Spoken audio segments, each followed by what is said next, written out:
Le ministre israélien des Finances Smotrich sera en France le 13 novembre, notamment pour participer à un gala. Envisagez-vous des sanctions contre le ministre ayant déclaré que laisser mourir de faim les habitants de la bande de Gaza pourrait être justifié et moral? Deuxième question, votre position par rapport au plan Island, E-I-L-A-N-D.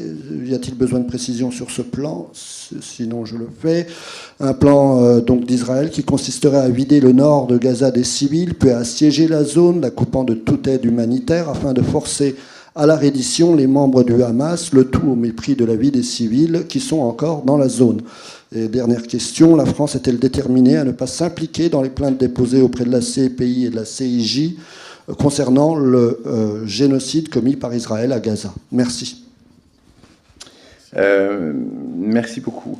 Je vais prendre un peu vos questions dans l'ordre. Alors, s'agissant de la visite de M. Smotrich pour un gala à Paris, c'est une possibilité. Enfin, il a toute possibilité de venir participer à un gala à Paris. Il y a eu plusieurs déclarations qui ont été faites par le porte-parole ou par le ministre dernièrement, et tous ces derniers temps sur les déclarations de M. Smotrich, effectivement, où on a eu l'occasion à plusieurs reprises de condamner ses propos.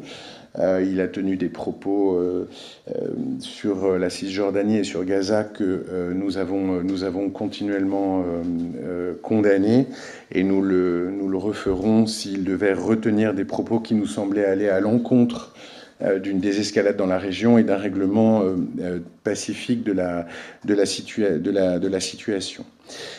Sur le plan que vous signalez, le plan Island, je ne vais pas vous faire beaucoup de commentaires sur ce plan. Simplement vous rappeler la position française de manière constante. En fait, on a toujours redit, et on le dit depuis le début, que s'agissant de la bande de Gaza, l'accès à l'aide humanitaire devait être large et ouvert. On constate qu'aujourd'hui, les entrées d'aide humanitaire dans la bande de Gaza n'ont jamais été aussi faibles, alors que les frappes sur les infrastructures civiles se multiplient. Donc nous sommes conscients que la situation est préoccupante dans le nord, où il y a énormément d'évacués et de victimes civiles.